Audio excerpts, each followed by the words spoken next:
let's look at different components of identity real quickly. There's you, the carbon base unit with my DNA. I like to think there's some uniqueness there and I can identify it. I have an identity at my bank. I have an identity at work. I have an identity at home. I have an identity with my family. I have an identity in social media. Shall I go on? Welcome to Embracing Digital Transformation, where we investigate effective change leveraging people, process, and technology. This is Darren Pulsford, Chief Solution Architect, author, and most importantly, your host. On today's episode, Understanding Identity with special guest Jeff Reich, Executive Director of the Identity Defined Security Alliance. Jeff, welcome to the show. Thank you very much. It's great to be here. I appreciate the invitation. Well, we talked just briefly last week and you wanted to tell me all about what you do. And I said, whoa, wait. We need to wait for the show because I want it to be fresh and new. So Jeff, tell my audience a little bit about your background, who you are, and what you're doing here today. How's that sound? Sure. I'm always happy to talk about myself. Thanks. My name is Jeff Reich. I started off my degrees in physics. I taught astronomy in a planetarium. I'm not going to go to this level of detail for everything, but that's one of those unique things. Now you know someone that did, because chances are you didn't before. No, I've never met anyone that has done that. So, and that was, let's just say, five-ish more decades ago. So started doing that, did some work with local law enforcement, and then changed around 45 years ago into what was then called data security, and then became information security, computer security, risk management, cyber, and all the names that have come since then. I started the security programs at places like Dell Computer, Rackspace Hosting, and in a few financial services firms. Worked as director of operations at a research center at a university. So tried a bunch of different things. And for the past year or so, I've been involved leading the Identity Defined Security Alliance.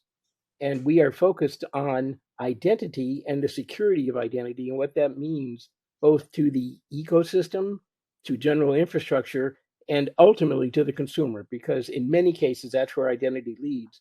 But I think you know as well as I do, that's not all cases. yeah, no, it's not. And this fits really well into the series I've been running on the podcast on zero trust architecture, because one of the key pillars is identity. Number one. Yeah. Yeah, just one run of the six. So it's fascinating to me that there's this whole identity defined security alliance. I mean, when I think of identity, and most people think of identity, they think, well, yeah, identity is easy, right? I log in, I have multi-factor authentication. It knows it's me. I'm a person. That's what identity is. But that's not what identity is it? Well, it is. If I looked at the whole world of identity, that is a little part of it, Yeah. but it is not all of it. And the best way to help frame that answer is: have you or anyone you know and have their identity compromised or stolen? And Yeah. the answer is going to Yeah. be yes. Of course it is. All right. There. We just defined different parts of identity. Let's look at different components of identity real quickly. There's you, the carbon base unit with my DNA. I like to think there's some uniqueness there and I can identify it.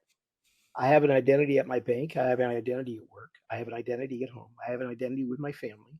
I have an identity in social media. Shall I go on? Yeah, no, that brings up an interesting point. Do you think because of the internet and the social media and all that, that our identities have multiplied in several ways? Because before the internet craze in the 90s, how were we uniquely identified? A couple ways, Driver's right? driver's license, A driver's license, a social security number, maybe, thumbprint. a And and thumbprint. and that and that was still physical. I Yeah. I learned how to roll prints with ink. Um, so yeah, and the list pretty much ends then. If you were in the military, you had what was a precursor to the CAC before. So yeah, and that list just about ends at that point. And all that was your identity. And so with the booming of the internet in the late 90s, because I've done this, I have so many pseudo identities out there on the internet. People can now take on multiple identities, some that are themselves, or some that are pseudonyms for themselves, or some people are just creating fake identities all the time. I guess they did that, when I was in high school. So you could pay a guy to give you And a fake driver's license so you can get into a bar or something, right? I mean, that was going on. But now it's so much easier to take on multiple identities um, in the internet world. What's a real identity then? so a real identity is it's all contextual. A real identity to you is any identity that matches a criteria that you set up for either vetting or authentication or authorization. So if we are having a chat, you are willing to accept the fact that I'm Jeff Rich, and we've done some vetting with A a little regular bit, yeah. college. We did it. Am I really sure that you're Jeff Rich? I don't really know. Yeah, you don't really know that. That's my point. You don't even know if I'm a deep fake or not. I'd like to think I'm a really good one if I am, You're a really good deep fake if you are one. but you don't even really know that. But that's okay because for the purposes of this discussion, you're not worried about, gee, is this someone that's, what would happen if it really wasn't Jeff Rich? Well, you may get better or worse information depending on who it is, but beyond that, you suffer no harm. No, that's true. However, if I'm a surgeon about to operate on you, boy, your level of I want to really know who you are and what your credentials are zooms right up. It does. You're right. It does. I never thought of it that way, right? So it is totally contextual on how important identity is to us. Yeah, so it's what's the use and what's the cost? What's it gonna? You don't want to spend a whole lot of money just to say hello to someone necessarily. Right. Now that, and we're not even done with the list, but all we're talking about me, which is I'll do all day. But we're talking about me and my identity and your identity. We haven't even talked about all the other identities that are out there that we know we're going to end up spending maybe even the majority of this discussion going into. And that's everything else that's non-human based.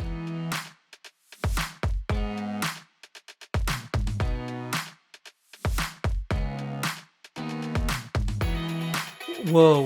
All right. So you're saying that because traditionally when we think of identity, it's tied to a carbon based a human, right? It's tied to someone that has, I'm logging in, there's a person behind it. But what you're saying is there's identity of other things out there that are not human.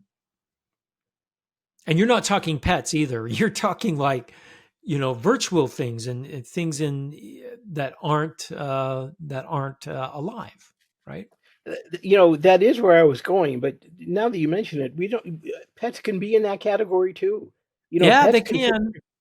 in a home and when you're away there are devices where a pet pushes a button and they get food. So, it, I'm do they I'm fit Yeah, I'm planning on. I've got a beta fish. He's the kind of mascot of the show, so he's got an identity because he has his own YouTube stream now. You can watch him live doing nothing because fish don't do anything except swim around. But he now has an identity, and there's been plenty of brand new deep fake social media deep fakes that now have identity as well, right? Yes. So anytime you want to validate his identity, you could call that a beta test, by the way. So, I love so sorry. it. No, It was that was there. an I easy had to. one. Jeff, you're great, man. Um, but if you have a smartphone, and I'm willing to bet you do, Yeah. there are multiple identities buried in that phone that at most may be associated with you as a user, but they aren't you. Because if they were, when you got rid of your phone, why does that identity continue to go with it? Why was the address of the device within that phone stay with Yeah. the phone instead of stay with you? So it's not you. It's I associated see with the that now. device. So my device, my smartphone has its own identity. It could be unique, a unique MAC address, or Mhm. a model or a serial number that uniquely identifies that device. I see that. Exactly. That expands to, so let's see what that universe looks like. Cars. If your car's less than 10 years old, it probably has its own identity. that you might not even be aware of. But all the nice features that say, if your airbags deflate, we're automatically going to call. That's not you. That's the car's identity making that happen. It may use your phone, but it's still the car's identity. When there's a problem that needs to be diagnosed, when the diagnostic component's plugged into the car, the first thing it does is say, what's the identity of the car and all the different components so that I can set my baseline to determine are things working correctly. Yeah, that's a good one because now we're seeing identity in that context that now when I put that probe in there, it needs to know what kind of car it is. It needs to know its components so it can tell me what's really going on with the car. So identity is not just used for security, but identity also sets context as well. Yes, and it has to be used within context. And it So has to be out used of within the context, context. identity is meaningless. I'm Fred, I'm Bob, I'm Elaine. It doesn't matter because out of context, it makes no difference. Very, very, very fascinating. So, how does that work in the virtual world, in the world of software, and where? Because normally, when I think of identity, I'm thinking of identity of an entity, like a car or a human. But software, I have multiple copies of the same software all over the place. Does each copy get its own identity, or is it just the version of that software that's its identity? How does that all work? So that depends. Not every bit of software has an identity. It'll have components. It's something that's recognizable, but you could have identical copies. And the root of the word identical obviously comes from the same place. And it Yeah. won't have any effect because the context expects software and nothing else. However, if you want to say, I have a licensed version of this software and making an identical copy of it won't work, that would be because it has some sort of digital rights management or whatever it's called by the vendor that says, here's the identity of the software. Here's when it was created. Here's when it was compiled. Here's when that was locked in. Here's whether it's as simple as a checksum or a digital signature that has to Like a hash get or something, the other right? the other part of the certificate. Yeah. So you can have identity with software. It makes perfect sense. Now, how that what popped into my mind is a strange thing that popped into my mind, which was we had this concept of NFTs, non fungible or NFTs, yeah, non fungible tokens, right? So that I could have unique like images or audio or video files that did now have a full blown identity, could not be copied, right? Where now they actually exist. In a non-fungible way where software is more fungible, right? And things like that. So do you see us moving more towards things more like that so that I can uniquely identify, things out there, and would they be more secure if I could uniquely identify even copies of the same software, or does it even matter? So there's a couple questions in there. To answer the first one, yes, I do think that's where we're headed. I don't think that's such our next step because I think Okay. there's a lot of stepping stones we need to go over before that'll happen. But you brought up a good thing with a good topic with NFTs because the whole point of NFTs was to say there's an inherent value in it. And I'm not here to debate that, but there's an inherent value, and that has to be associated with the one that I have. That one that I have has to be identified with an identity. It has to be identified. Otherwise, it has no value. It has So, no value. Yeah, really, yeah, that makes sense. really good example of that. Now, it is a commodity, so the value is going to be determined by a whole bunch of other things, but the identity doesn't change. Now, I do think Interesting. we are headed towards having more and more hardware and software components that do have unique, somewhat secure, and I have to say it that way, identities, because anything you do to any steps you take to secure anything, there's things there are processes that are built by humans, and there's other humans over time that have other tools and maybe smarter that can decompose that.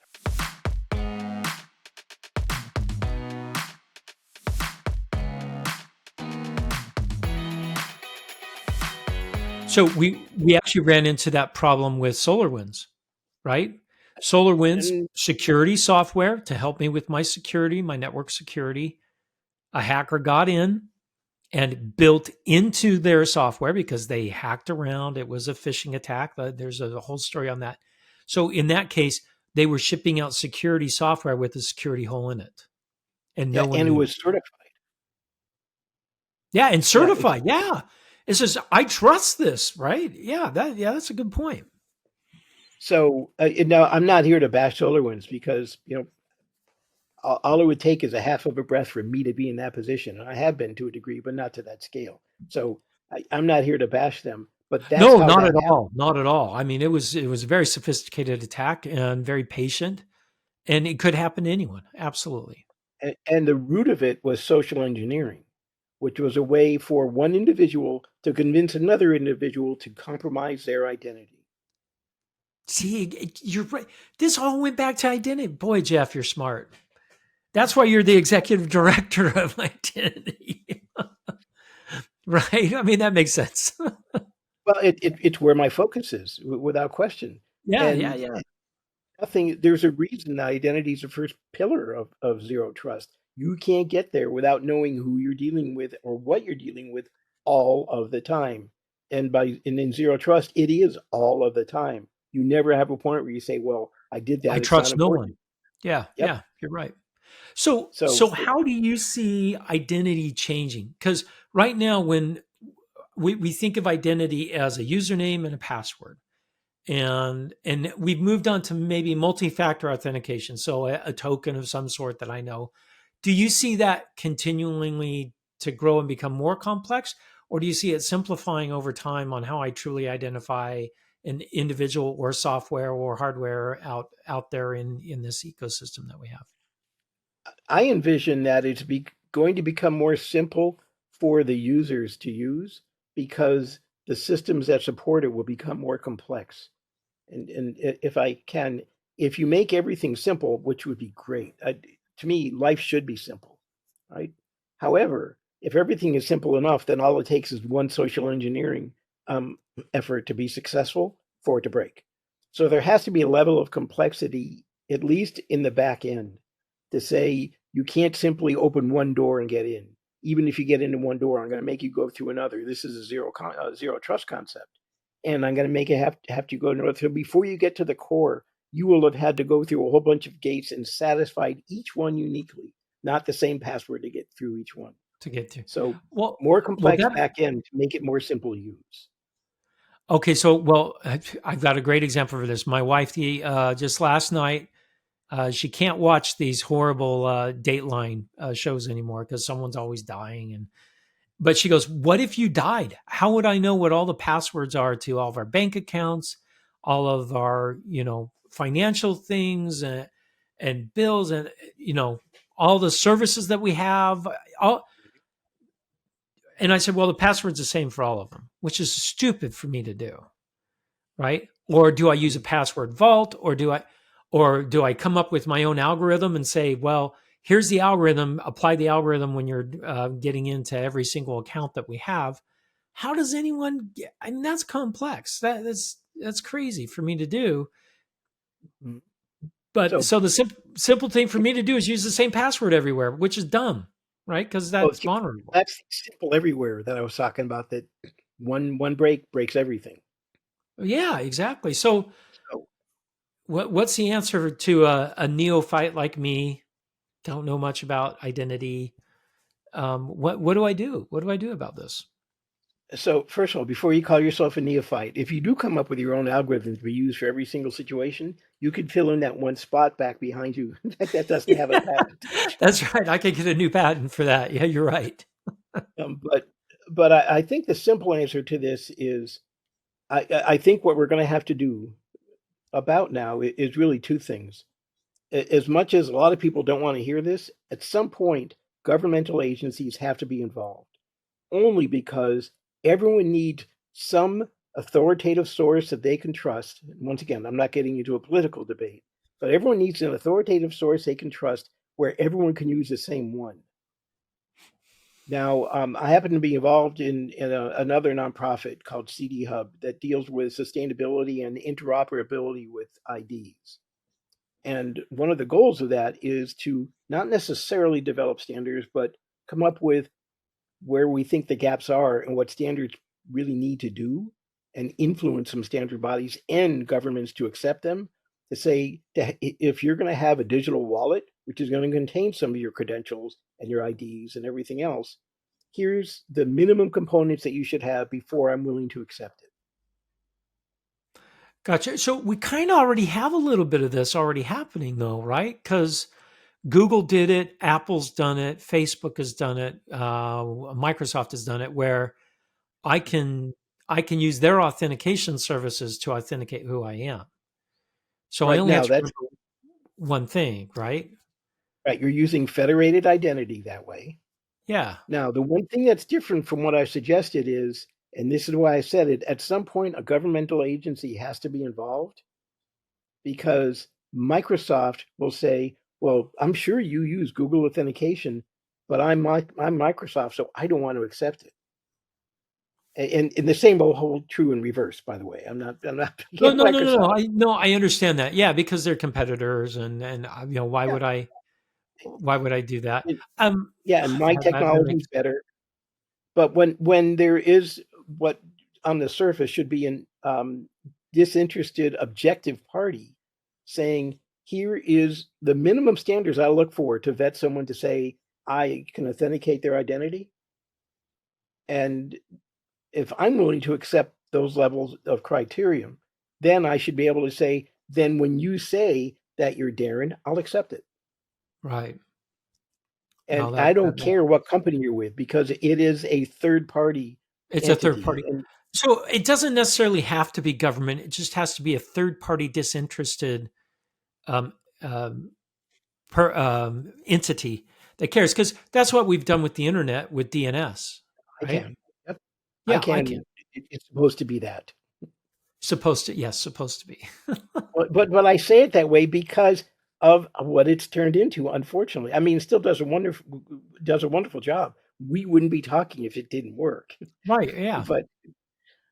But it is there's a level of trust that has to be there that in some cases is beginning to erode. Now that may happen with governments as well, but the thing with governments is they're already kind of doing it. If you have a passport, You're right. any any other country that's willing to accept the credential standards that the US uses to issue a passport will accept your passport.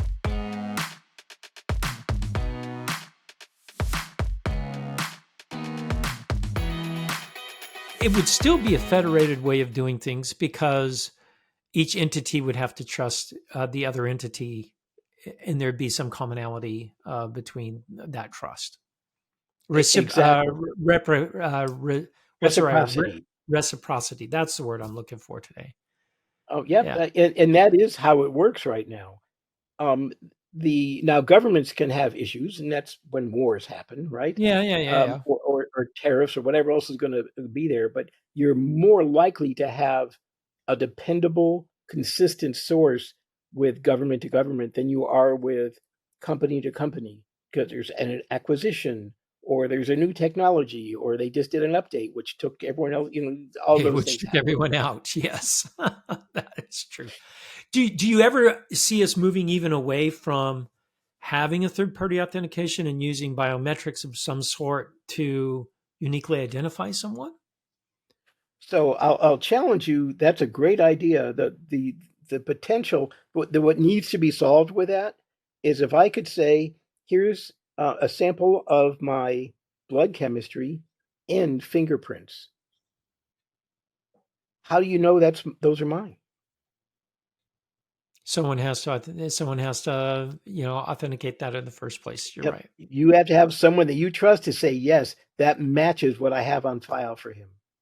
Yeah. So So you really need a you third still party. need a yeah, you need an attestation organization. I Mhm. attest you. Well, so let's take the human part of that and move it to now software and hardware. It's the same problem. I need to Mhm. attest that I trust something out there. Right now, can I run my own attestation services? Is that sufficient enough? But maybe it's not. How does identity work with hardware that I'm getting? How do I know it hasn't been tampered with? Or software, how do I know that it matches with what the whoever produced it, that it hasn't changed since they produced it. It's the Mm. same problem, right? It's the exact same challenge, and it's just now it's not carbon based; it's silicon based. So Right. that's really the only difference, and it doesn't. Well, it actually does consume oxygen, but let's not get into all of the physics behind it. But um, so yeah, how are we going to do that? That is the big question in front of us right now. I wish I could say, oh, here's how it's going to happen. Um, I can't say for certain what the next steps are going to be. However, what I can say is that you're going to have to see more and more cooperation, integration, and interoperability so that organizations that are going to say, hey, this is my chip, I made it, and I can attest to the fact that nothing else is compromised other than what I've documented is in there. They're going to, any organization that does that is going to have to work with others. Otherwise, they're a silo on their own, and it won't sustain. That's why sustainable is in the first word in that CD Hub organization. See, that makes now sustain, because anytime I hear the word sustainability, I go, oh, they're going to talk about environment and things like, you're talking like true sustainability across the board, right? Which It has to I fit. appreciate that expanded definition, because I think that means a lot more, right? How do I keep things going? Where do you see moving in the future your organization's role in all of this? Is it to So define the standards, or is it to create collaboration between organizations? Where do you guys see your primary role? well, you're giving me a good segue into something I want to talk about as well. I, we don't look at ourselves as defining standards. We're not a standards body.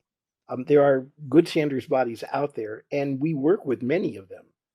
I can't say all because there's a lot there, whether it's NIST or what you get out of the EU or anything else. There are a lot of good ones out there.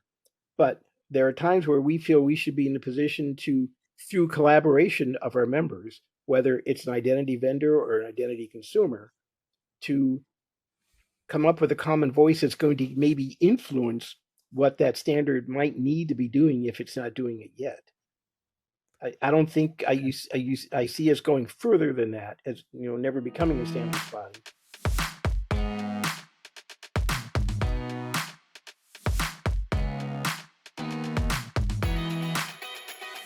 Once a year, in the second Tuesday of every April, we have Identity Management Day, which covers, at a minimum, all the things we talked about and then some. And it's good timing because the 2024 version of Identity Management Day is happening on April 9th. And I am going to talk about it a bit if you don't mind. We co-host that No, with absolutely. the National Cybersecurity Alliance, and they've been our co-hosts since the beginning. This is our fourth iteration of it. It's co-chaired by Savient, which is an identity and security vendor. This year, different from the previous years, we have made it Identity Management Day around the world. We have an event starting in Melbourne, Australia on Tuesday the 9th there. We will then move through Europe with a session with sessions hosted out of Paris. Melbourne is in person and online, and the rest is all online. Coming out of Paris and covering the EMEA region, and then we will close the day in the Americas on April 9th. We have a number of sponsors. I won't go through all of them here. If you go to our website, which I'm sure you're going to get an opportunity to talk about, you can find all about the event, our sponsors. It's free, and you could go to all 21 hours should you want. I'm not sure I'm going to be awake for all 21 hours. Um, if So you the can, big great. question is, where are you going to be? Are you going to be in Melbourne? You know, that's going to be up for you to determine. You're going to have to identify where I am. Oh, And you well, just this gave me sounds an like idea. a great. So, so the purpose of this day is education and awareness. Is that the idea? Absolutely. Not only do we want to raise awareness, we want to get the right parties together, and we want to get information in the heads of the people that need it. So, as an example, our keynote speaker is Caleb Sema. He's a founder of a few companies, been the CISO for a few large organizations, and he is currently the chair of the Cloud Security Alliance AI Security Alliance. Fits in with what we've been talking about. He's going to talk about what role AI plays in creating identity, validating identity, and defending identity. And that's something people don't think about a Yeah. lot with AI. Yeah. How do I defend my identity? Right. Because identity theft is a big deal. Not just human Yes, it identity is. theft, but also device identity theft. People don't think of that, and software identity theft, right? Yeah, if you can identify your hard drive and that's where your NFT is, you want to make sure that you not only is it identified correctly, but you still have it and you're Yeah. controlling. That's very true. There's a lot to unpack with that statement. Right, right, or your cryptocurrency wallet. So, Yeah. Or there's lots of things tied into that, not just financial. It could be lots of other things. yeah, and Um, and we didn't talk about it yet, and I don't want to go into depth, but at some point, I think you're going to see blockchain playing a significant role in identity going forward as well. Yeah, I think so too. Once the hype cycle's over and people can start really seeing the benefits of secure ledgers and secure distributed ledgers, I think you're right. I think there'll be a big play there. Right now, though, it just has a lot of people worried. They don't know what to do with it. It's new And technology. it's new. Yeah. I remember Yeah. when client server or PCs, people felt the same way. And so we got so many new technologies, Gen AI, blockchain, all this stuff is all converging into a big brew of digital mess that will untangle itself and will come out on the other end. Yeah, well, this is our internal combustion engine. It's that revolution. Oh, I totally agree. All right, Jeff, if people want to find out more about the Alliance, what's the website they go to? So our website is idsalliance.org. IDS Alliance is one word, and IDalliance.org. you can get to the Identity Management Day website from that, or you can go right to identitymanagementday.org as well. That'll take you right to the website for the event. It's free. We're going to have prizes as well, gamification through it. A lot of good sessions. I can't encourage anyone enough that if you have any interest in identity, or you think you might want to have an interest in identity, this is the right way to spend April 9th. Hey, Jeff, thanks so much for coming on the show. I've learned a whole lot today and how it fits into zero trust architecture. It's the number one pillar. Got to have identity first. I love it. Thanks again for coming on the show. My pleasure. Thank you very much for having me. I really appreciate it. Thank you for listening to Embracing Digital Transformation today. If you enjoyed our podcast, give it 5 stars on your favorite podcasting site or YouTube channel. You can find out more information about Embracing Digital Transformation at embracingdigital.org. Until next time, go out and embrace the digital revolution.